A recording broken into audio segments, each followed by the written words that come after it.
오늘 2024년을 여는 첫 주입니다. 항상 그렇듯이 이제 2024년에 주님께서 저희들의 교회에 주시는 비전이나 메시지는 무엇일까 기도하는 중에 하나님께서 이 말씀을 기억하게 하셨습니다. 그래서 2024년 우리가 그 주보 앞에 보면 아시겠지만 기도하는 공동체, 오늘 이 제목과 똑같습니다. 기도의 손을 높이 들라. 이것이 우리가 또 2024년 저희 교회가 또 더 중점적으로 나아가야 될 부분이라고 생각을 합니다. 오늘 이 말씀의 배경을 보면 이제 출애굽기 그 앞에서부터 살펴보면 이스라엘은 430년 동안 애굽의 종노릇을 하고 있었습니다. 그 종로를 하면서 그 삶이 얼마나 힘들었는지 출애굽기 그 앞부분의 1장에서부터 2장에 보면 무겁다, 괴롭다, 짐, 고된 노동, 죽음, 탄식, 부르짖음 그 단어들로 가득합니다. 그만큼 그들의 삶이 힘들었다라는 것입니다. 그만큼 그들의 삶에 어떤 소망도 보이지 않고 그냥 나는 평생 이렇게 노예로 살다가 아무 비전도 없고 아무 꿈도 없고 아무런 힘도 없이 살아가다가 죽나 보다. 그러면서 탄식을 하고 부르짖었습니다. 그 부르짖음이라는 것이 어떤 믿음을 향한 부르짖음이 아니었고 그냥 탄식의 부르짖음이었습니다. 그런데 하나님께서 그들의 부르짖음을 들으시고 아브라함과 약속하신 그 언약을 기억하셔서 이스라엘을 이제 애굽에서부터 종로를 타는 데서부터 건져 주십니다. 물론 여러분이 이 내용 다 잘 알고 계실 것입니다. 그러니 이스라엘에게는 이 해방의 날이 얼마나 기쁩니까? 우리가 일제의 치하에 있을 때 그 해방의 날 나이 드신 분들이 이제 죽어도 여한이 없다라는 말씀을 많이 하셨다고 합니다.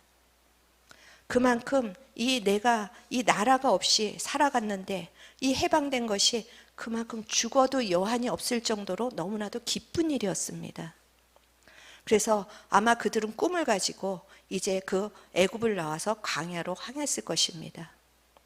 그런데 그 광야를 가는 여정에서 물도 부족하고 먹을 것도 없고 그렇지만 그때마다 하나님을 또 경험하게 됩니다.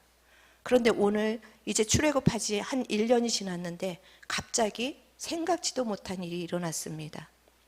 아말렉이 공격을 하고 온 것입니다. 지금 이들은 어린아이들도 많았지만 그 걸어서 갔던 장정만 60만이라고 했습니다. 그런데 아무리 숫자가 많으면 무엇합니까? 이들은 평생을 노예 근성에 살았던 사람입니다. 그저 주인이 이렇게 하라면 이렇게 하고 아무런 힘도 없는 사람이었고 무기도 없습니다. 그런데 그 아말렉이 무장을 하고 이들을 공격합니다. 그러면 전쟁의 결과가 어떻게 되겠습니까? 성경에 나오는 답으로 말고 상식적으로 생각할 때 아말렉에게 진멸당하는 그냥 족속이 없어지는 것이 당장 눈에 보이는 현실 아닙니까? 이스라엘은 정말 그 꿈을 꾸고 나왔는데 지금 완전히 민족이 없어질 위기 가운데 처한 것입니다.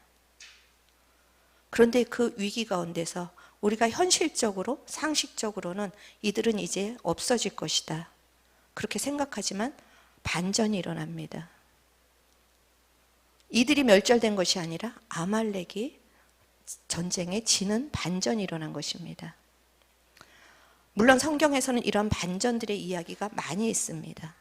그래서 우리가 정말 정말 아무런 힘도 발휘하지 못할 때 죽었구나 할 때 주님이 살리시는 반전의 얘기가 너무나도 많이 있습니다.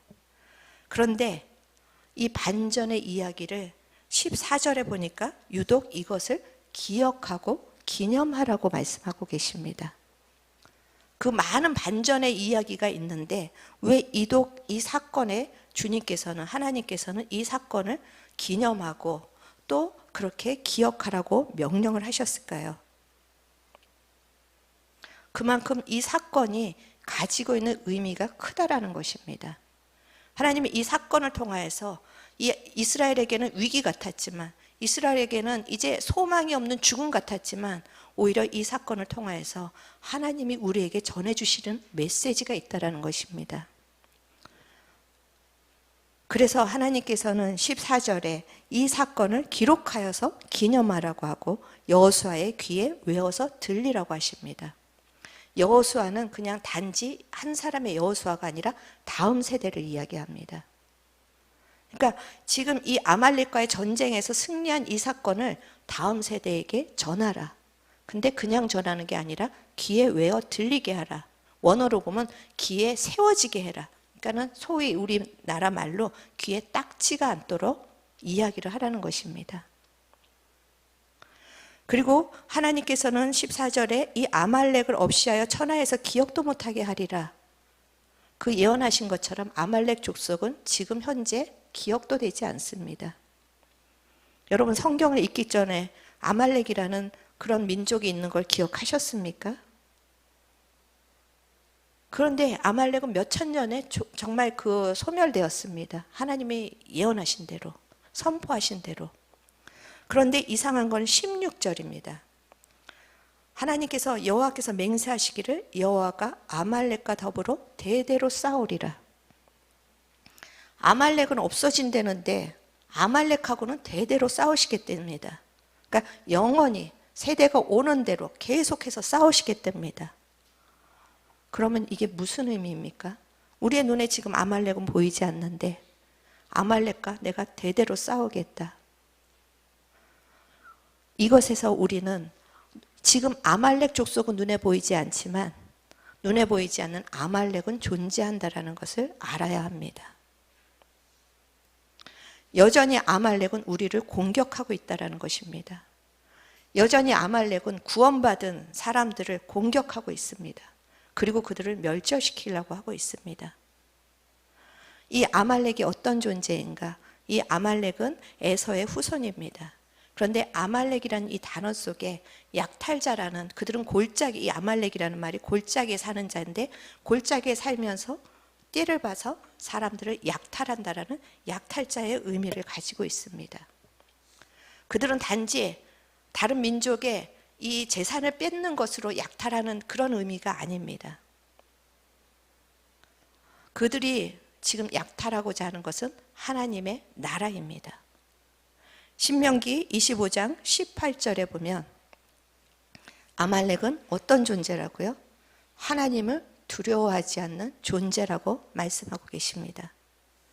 그리고 시편 83편 3절에서 5절을 보면 아말렉은 다른 나라와 동맹해서 하나님의 나라가 되지 못하도록 그렇게 다른 사람과 동맹을 해서 이스라엘을 치려는 목적을 가지고 있는 족속이라는 것입니다. 그 아말렉이 단지 그 이스라엘의 재산을, 그들이 그 노예 생활에서 광야에 나왔을 때 무슨 재산이 있었겠습니까? 무슨 가축이 많았겠습니까? 그것을 뺏으려고 치려고 온 것이 아니라 지금 우리가 신명기에서 본 것처럼 그들은 하나님을 대적하는 자들이었습니다. 그리고 하나님의 나라를 세워지지 못하도록 그것을 어떻게 해서든지 해방하려는 자들이었습니다.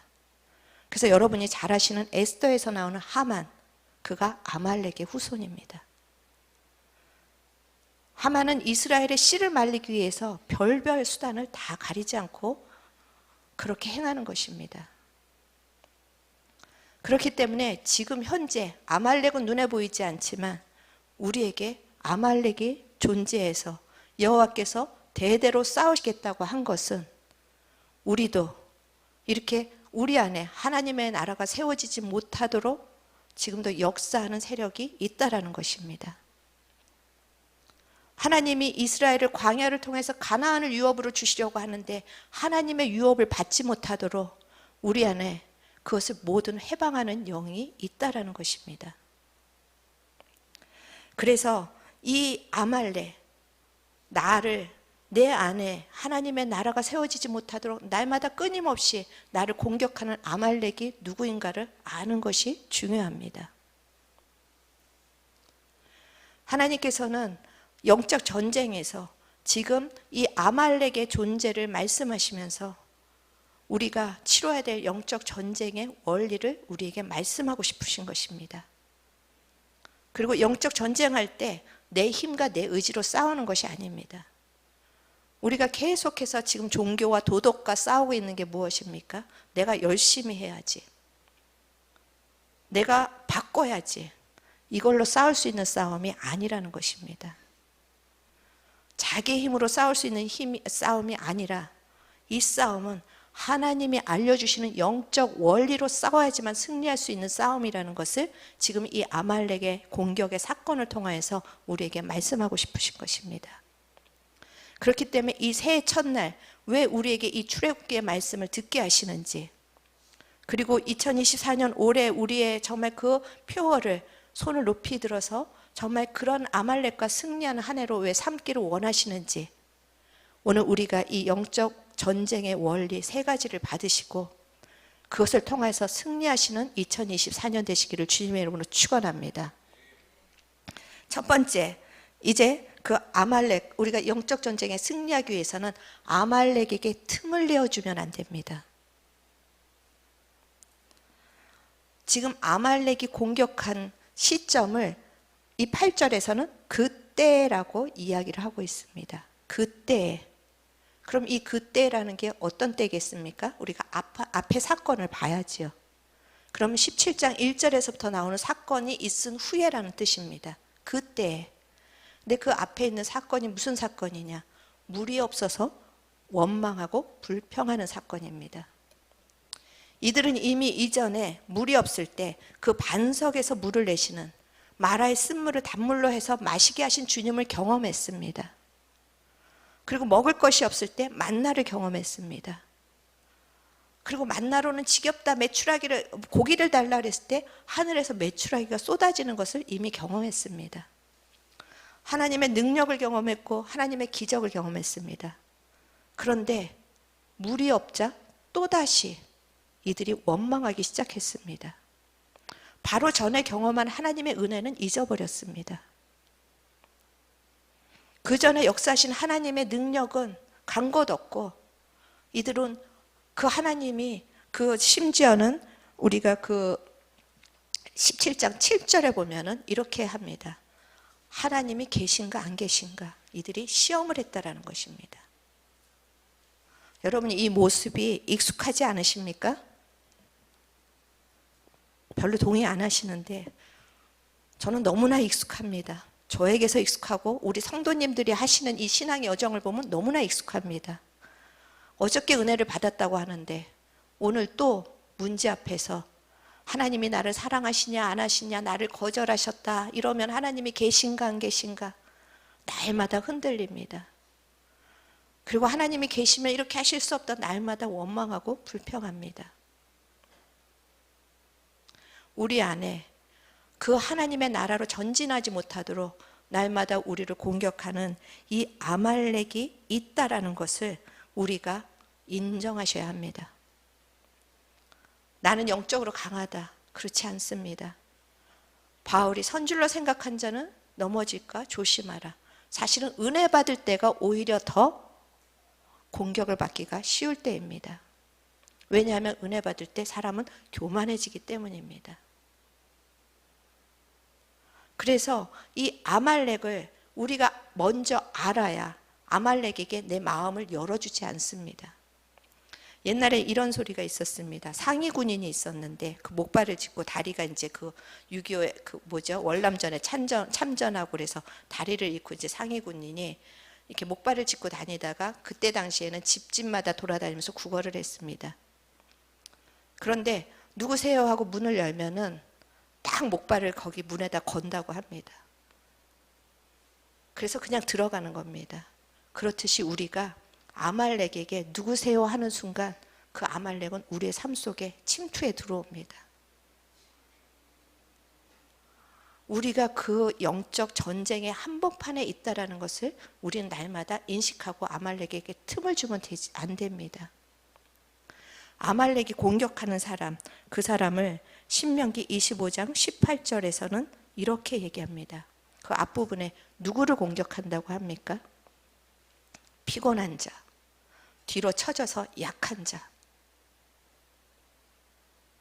우리가 영적인 여정을 가다가 우리가 낙심할 때, 지칠 때, 그리고 우리의 영이 성령으로 충만하지 않고 약할 때 아말렉은 그때가 공격했다라고 생각을 합니다.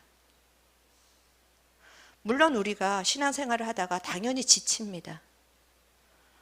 당연히 이렇게 해봤자 소용이 있을까? 의심이 들 때도 있습니다. 그런데 새가 머리를 지나가게 했더라도 루터가 머리에 둥지를 틀게 하지 말라고 한 것처럼 그 순간 여러분이 빨리 아말렉을 인식하셔야만 합니다. 그리고 빨리 아말렉을 향하여서 여러분이 문을 닫으셔야 합니다. 계속 여러분의 상황을 묵상할 때 여러분은 아말렉에게 틈을 주는 것입니다. 그래서 베드로전서 5장 8절에 근신하라 깨어라 너희 내적 마귀가 우는 사자같이 두루다니며 삼킬 자를 찾나니. 지금도 아말렉은 삼킬 자를 찾고 있습니다. 그래서 우리가 영적으로 각성하고 깨어 있어야 된다고 주님은 재차 말씀하고 계십니다. 여러분, 원망과 불평이 나올 때 여러분 아말렉이라고 여러분이 인식하십시오. 내 삶은 왜 이래? 왜 이렇게 부족해? 아말렉이 나를 공격하는구나. 그리고 여러분이 여호와는 나의 목자시니 내게 부족함이 없으리로다 선포하셔야 합니다. 그 믿음을 붙잡으셔야 합니다. 여러분 못마땅한 사람이 있고 그 사람이 자꾸 거슬리고 미워할 때, 미움이 계속해서 올라올 때 여러분 그 사람의 문제가 아니라 아말렉이 나를 공격하고 있다는 것을 알아채셔야만 합니다. 왜냐하면 미움 속에서 주님은 역사하실 수 없기 때문입니다. 사랑의 하나님과 미움은 정반대이기 때문입니다. 이렇듯이 우리가 정말 상황을 보고 하나님보다 상황을 더 크게 볼 때 아말렉이 공격할 때입니다. 지금 이스라엘은 그 은혜를 받았음에도 불구하고 물이 없는 상황이 물을 주시는 하나님보다 더 크게 보였습니다. 그 물이 없는 상황을 더 묵상하고 있었습니다. 우리가 미움이 스쳐 지나갈 수도 있고 원망이 스쳐 지나갈 수도 있고 의심이 스쳐 지나갈 수도 있는데 그것에 절대 문을 여시면 안 되고 빨리 정신 차리고 아말렉이 나를 공격하는구나 하고 여러분이 차단하셔야 하는 것입니다. 그래야 우리의 삶이 무너지지 않습니다. 그러면 이제 이 아말렉이구나 하고 그 다음에 차단하고 그 다음에 주님께서 지금 이 사건을 통해서 알려주시는 영적 원리의 두 번째, 이제 기도의 자리로 나아가야 된다는 것입니다. 지금 여호수아 사람들은 그 하나님의 말씀에 순종해서 전쟁의 한복판으로 뛰어듭니다. 그리고 칼날을 휘둘러서 그들의 아말렉과 전쟁을 합니다. 그러면 우리가 보통 생각하기에 그래도 주님의 말씀에 순종해서 나갔으니까, 목숨을 내어놓고 나갔으니까 승리를 주셔야 되지 않습니까? 그런데 이상한 거는 전쟁의 승패가 여호수아가 얼마나 잘 싸우느냐 못 싸우느냐에 있지 않았다는 것입니다. 11절에 보니까 전쟁의 승패가 무엇으로 갈라지고 있습니까? 모세가 손을 들면 이기고 모세가 손을 내리면 지고, 전쟁의 승패가 지금 앞에서 싸우는 여호수아에게 있는 것이 아니라 지금 모세의 손에 달렸다고 합니다. 여기서 손을 든다라는 것은 우리가 시편 28편 2절에 보니 내가 주의 지성소를 향하여 나의 손을 들고 주께 부르짖을 때 나의 간구하는 소리를 들으소서. 손을 든다라는 것은 그냥 손을 드는 것이 아니라, 그냥 선포하는 것이 아니라 주님을 향하여서 부르짖는 것입니다. 내 힘으로는 감당할 수 없기 때문에 절박한 심정으로 부르짖는 것입니다. 여기에 중요한 영적 원리가 있습니다. 여러분, 기도는 해도 되고 안 해도 되는 것이 아닙니다. 기도는 내가 원하는 것을 받고 안 받고의 문제가 아니라, 기도가 지금 무엇이라는 것입니까? 생명이 달려있다는 것입니다. 모세가 손을 들면 이스라엘이 이기고 모세가 손을 내리면 이스라엘이 지는데, 지는 거의 결과가 그냥 이기고 지는 단순한 사건이 아니라 지게 되면 어떻게 됩니까? 이들은 생명을 잃는 것입니다. 기도는 생명을 걸고 해야 된다는 것입니다. 그런데 우리는 기도를 적당히 합니다. 그만큼 긴박하지 않기 때문에, 기도 없이도 사라지기 때문에 우리는 적당히 합니다. 그리고 뭐라고 얘기합니까? 피곤해서, 바빠서, 기도가 안 돼서, 어떤 이유라도 다 끌어들여서 기도하지 않는 나를 위로합니다. 그런데 이거는 하루 종일 기도하라는 게 아니라 10분을 기도하더라도 여러분이 이제는 절박한 마음으로 하시기를 축원합니다. 10분을 기도하더라도 내가 이 기도줄을 붙잡지 않으면 나는 죽는다라는, 물론 우리가 육신으로는 살아있겠죠. 그냥 밥도 먹고 사람들하고 잘 어울리고 잘 사라지겠죠. 그렇지만 기도하지 않을 때 나의 영은 죽어가고 있다는 것을 기억하시기 바랍니다. 기도할 때 우리의 영은 살아날 것입니다. 우리의 영이 살아나야 이 영이 나의 모든 육신을 주장합니다. 이 영이 나의 마음을 주장하고 나의 생각을 주장합니다. 우리가 영이 죽어 있으면 뭘 갖다 줘도 만족하지 못합니다. 그리고 더 탐욕의 노예가 되어버립니다. 우리의 영이 죽어 있으면 그 어떤 상황도 우리는 지옥으로 바꾸는 사람입니다. 그렇지만 우리의 영이 살아있으면 어떤 상황도 우리는 천국으로 바꿀 수 있는 능력이 있는 사람입니다. 여러분, 기도를 의무로, 숙제로 생각하지 마시고 내가 오늘 사는 길이라고 여러분이 오늘 다시 결단하시기를 바랍니다. 만약에 여러분이 내가 오늘 이제 죽게 되었다라고 의사로부터 진단을 받으면 어떡하시겠습니까? 음식을 바꾸고 약을 먹고 얼마나 우리 거기에 집중하겠습니까? 거듭 말씀드리지만 시간의 문제가 아니라 이 마음의 태도의 문제입니다. 여러분, 우리가 삶의 질서를 잘 푸는 거 기도에 달렸습니다. 아침에 일어나서 우리가 10분이라도 기도하라고 제가 그렇게 외치는 거, 아침부터 첫 단추를 잘 끼워야지, 그 하나님의 질서에서 첫 단추를 잘 끼워야지 이 하루가 삐뚤어지지 않는데, 우리가 바쁜 것부터 시작하느라고 이 첫 단추부터 잘못 끼우니까 아무리 여호수아가 그 앞에서 열심히 싸워도 지는 겁니다.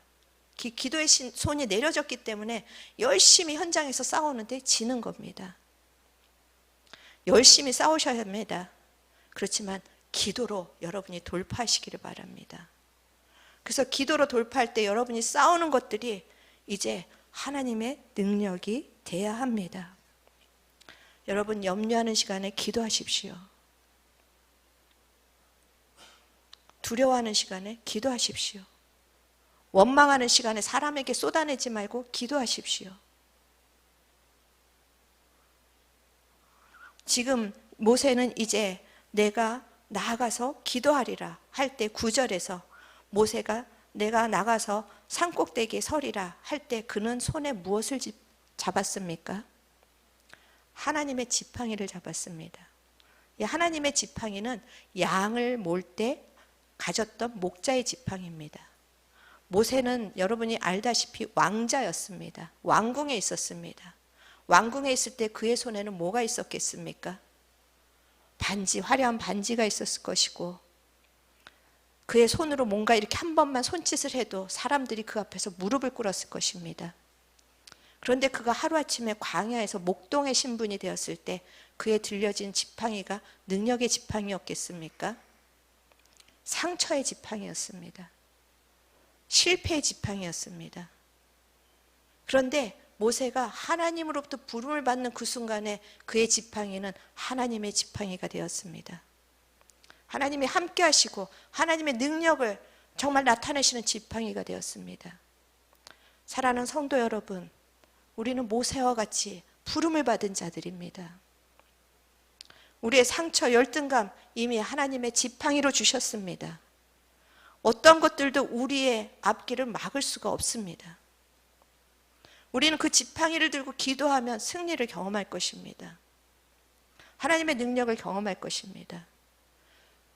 그런데 붙잡고 있는 게 우리입니다. 우린 여전히 상처를 붙잡고 있고, 여전히 죄를 붙잡고 있고, 여전히 어둠을 붙잡고 있어서 사실은 아말렉이 내 자아입니다.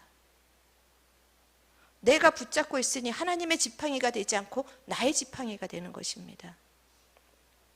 내가 붙잡고 있으니 상처가 능력으로 바뀌는 게 아니라 그저 골마 터지는 것입니다. 내가 붙잡고 있으니 죄악이 정말 우리가 의로움으로 바뀌는 것이 아니라 죄악이 더 깊어지는 것입니다. 여러분의 상처, 여러분의 열등감, 여러분의 모든 연약한 죄악, 이 시간에 하나님 앞에 들고 나가시기를 축원합니다.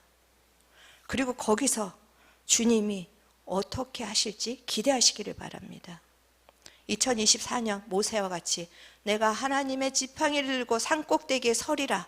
여러분 그렇게 기도를 선포하십시오. 그리고 그 기도로 손을 높이 드시기를 축원합니다.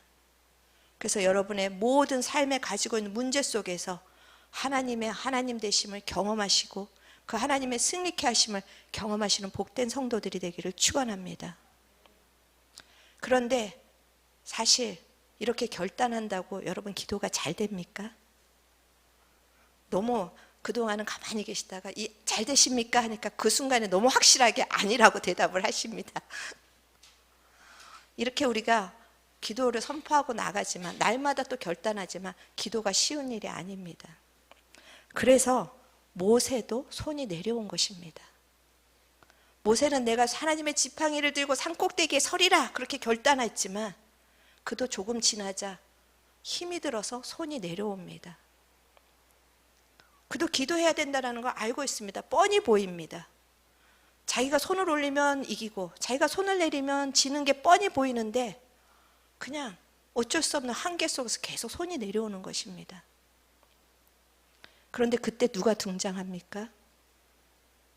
아론과 훌이 등장합니다. 우리의 기도가 힘들지만 세 번째 영적인 원리, 공동체의 기도에 능력이 있다는 걸 믿으시기 바랍니다.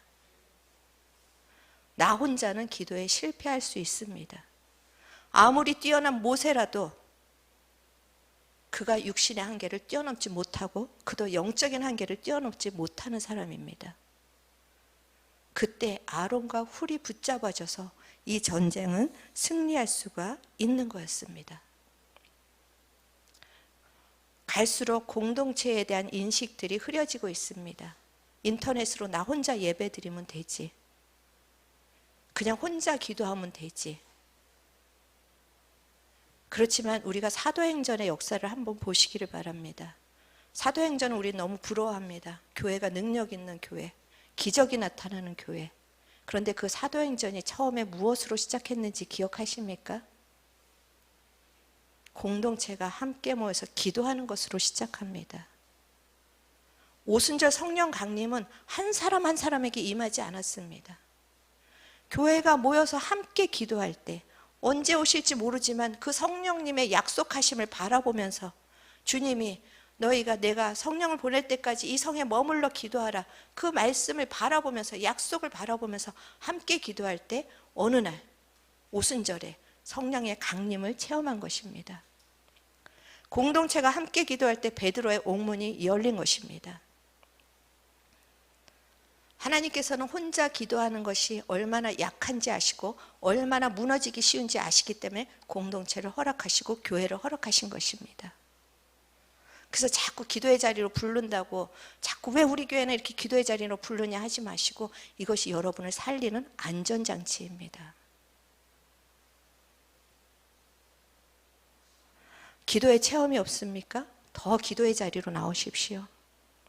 기도하다 힘을 잃어버렸습니까? 더 기도에 모여서 기도하는 자리로 나오시기를 바랍니다. 하나님은 혼자의 기도에 물론 우리의 기도를 받으시지만 성경에서 하나님은 공동체의 기도에 능력을 주시겠다라고 약속하셨습니다. 베드로전서 3장 7절 우리가 한번 같이 읽어보시겠습니다. 남편들아 이와 같이 지식을 따라 너희 아내와 동거하고 그를 더 연약한 그릇이요 또 생명의 은혜를 함께 이어받을 자로 알아 귀히 여기라. 이는 너희 기도가 막히지 아니하게 하려 함이라. 여기서 기도가 막히는 원인이 무엇이라고 말씀하고 계십니까? 아내와 하나 되지 못하게 하는 것. 이것이 꼭 비록 남편을 향해서만 이야기하는 것이 아닙니다. 가정 공동체에서 하나가 되지 못하게 하는 그것이 기도가 막히게 하는 사단의 전략입니다. 교회가 하나가 되지 못하게 하는 것이 기도가 막히게 하는 사단의 전략인 것입니다. 그것을 이기는 것은 각자 기도를 열심히 하는 것이 아닙니다. 그것을 우리가 기도의 능력을 회복하는, 그 돌파하는 능력은 어디서 나온다고요? 서로의 연약함을 불쌍히 여기고, 이 사람이 나와 함께 하나님의 생명의 유업을 받을 자라는 인식을 하고 귀하게 여길 때 기도의 능력이 나온다라는 것입니다. 뭐 말 안 해도 우리 다 통하지요. 왜 하필 이 사람을 만나서? 뭐 성도님들이 저한테 맨날 들려주는 음성이 그거 아닙니까? 왜 하필 이 사람 때문에? 저기 백집사가 여기 앉아있어서 미안하지만 저도 성도한테 가끔씩 백집사를 디스합니다. 왜 하필 이렇게 안 맞은데? 그런데 이렇게 안 맞고 내 마음에 안 드는 그 사람을 하나님께서 생명의 은혜를, 유업을 같이 받을 수 있는 동역자로 묶어주셨다는 것입니다. 그래서 그 사람의 연약함을 불쌍히 여기고 귀히 여길 줄 아는 그 사람의 가치를, 이렇게 내 마음에는 안 드는데 하나님이 보시기에는 내가 생명의 유업을 받을 수 있는 통로라는 것입니다. 그 마음으로 연합할 때 기도의 돌파가 일어날 것입니다. 부부가 마음에 정말 이 원망과 정말 그 미움을 품고 10시간 기도하는 것보다 연합해서 10분 기도하는 것이 더 돌파하는 능력이 나타날 것입니다. 교회가 분리되어서 저 사람 마음에 안 들고 이 사람 마음에 안 들고 그러니까 나는 집에서 그냥 혼자 기도하겠다. 이것이 아까 얘기한 그 사단의 밥이 되는 것입니다. 뒤로 처진 자, 뒤로 처져서 약한 자를 공격하는 그 아말렉의 밥이 되는 것입니다. 여러분, 그래서 우리가 함께 모여서 기도하기를 이 2024년에는 더 축원합니다. 우리가 함께 기도할 때 어떤 일들이 일어나냐면 마태복음 18장 19절에서부터 20절. 함께 기도할 때, 그냥 혼자 기도할 때가 아닙니다. 함께 기도할 때 무슨 일이 일어난다고 합니까? 이 땅에서 풀어지고 묶어지는 권세가 나타나는 것입니다. 어둠의 권세는 묶일 것입니다. 여러분에게 하나님의 유업이 나타나지 못하도록 여러분을 묶고 공격하는 어둠의 권세들은 이제 그 모든 힘을 잃어버릴 것입니다. 왜냐하면 우리가 함께 기도할 때 그들이 손발이 묶일 것이기 때문입니다. 그리고 하늘의 능력은 풀어질 것입니다. 그리고 우리가 두세 사람이 모일 때 그곳에 주님의 역사가, 주님의 임재가 강력하게 나타날 것입니다. 오늘 아침에도 우리가 예배 전에 중보팀 3사람이 30분 동안 정말 힘을 다해서 기도했습니다. 그 자리에서 하나님의 임재를 느끼는 것입니다. 그래서 이제 정말 이 시대가 점점 더 어려워지고 있고 개인주의와 어떤 어려움들이 우리 앞에 기다리고 있을지 알지 못할 때 이제 진리등대 교회는 기도로 일어날 것입니다. 그리고 능력을 가지고 이제 어두움들을 파하고 어둠에 묶인 자들을 풀어주는 교회가 될 것입니다. 2024년 하나님께서 왜 기도의 손을 높이 들라, 공동체가 기도하라 이 말씀을 주셨을까? 이것은 하나님께서 우리 교회를 통하여서 이제 능력을 나타내시겠다고 하는 하나님의 초청이라고 저는 믿음으로 선포합니다. 정말 이게 실화인지는 모르겠지만 우스갯소리가 있습니다. 어느 날 상가에서 술집에서 불이 났습니다. 그런데 그 술집 주인이 옆에 교회를 고소했습니다. 교회가 가서 불을 지른 것이 아닙니다. 고소한 내용, 저들이 기도해서 우리가 망했다. 그랬더니 교회가 절대 아니라고 발뺌을 했습니다. 누가 더 믿음이 좋습니까? 마귀가 더 믿음이 좋습니다. 마귀는 우리의 기도의 능력을 이미 알고 있습니다. 그래서 어떻게 해서든지 분열시키고 어떻게 해서든지 기도하지 못하게 합니다. 그런데 우리는 그 교회가 우리가 절대 그런 게 아니다라고 발뺌하듯이 우리는 어떻게 해서든지 또 기도를 안 하려고 합니다. 마귀가 왜 우리를 공격하고 우리를 분열시키는지 아십니까? 우리로부터 기도의 능력이 나갈 걸 알기 때문입니다. 왜 우리의 가정을 분열시킵니까? 여러분의 가정을 통해서 부부가 함께 손을 들 때 능력이 나갈 것을 마귀는 이미 믿고 있고 알고 있습니다. 이 교회를 통해서 그 능력이 나타날 것을 믿고 있고 알고 있습니다.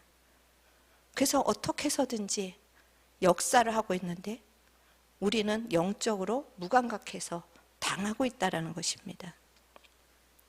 오늘 이 시간 이후로 여러분이 이제 나의 아말렉, 우리 가정의 아말렉, 우리 교회의 아말렉이 무엇인지 다시 정신 차리시기를 축원합니다.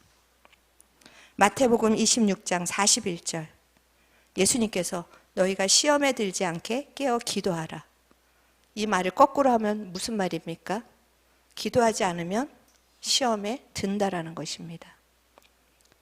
반대로 주기도문에서 우리를 시험에 들게 하지 마시옵고 다만 악에서 건지시옵소서. 우리가 기도하면 우리가 죄악에서 건짐을 받습니다. 시험에서 이길 수 있습니다. 여러분 대단하신 분입니다. 한번 옆에 분들을 보십시오. 대단하게 보이십니까? 별로 안 그러십니까? 왜냐하면 이 옆에 분이 여러분과 함께 하나님의 나라의 생명을 유업으로 받을 자입니다. 여러분이 하나님의 생명을 유업으로 받을 수 있도록 도와주시는 분입니다. 여러분의 가정에 오늘 돌아가서 지금 이 시간에 서로 배우자가 눈을 마주치지 마시고 가정에 들어가서 한번 꼭 눈을 마주쳐 보십시오. 웃지 마시고 웃음이 나오죠. 저도 웃음이 나옵니다. 근데 함께 오늘 말씀의 생명의 유업을 함께 받을 자랍니다. 그래서 이제 우리가 이제 승리를 향해서 이 영적인 전쟁의 이 한복판에서 주님이 가르쳐준 이 영적인 원리, 아말렉이 누구인가? 결국 내 자신이 아말렉이라는 것을 아시고 어둠이 드러날 때마다 왜 이러지? 이러면 안 되는데 묵상하지 마시고 그것을 차단하시고 기도의 자리로 나가셔서 그것들을 쳐부시기를 바랍니다. 그리고 그 여호수아가 앞에서 싸웠다라는 것, 여호수아는 누구를 대표합니까? 말씀을 대표합니다.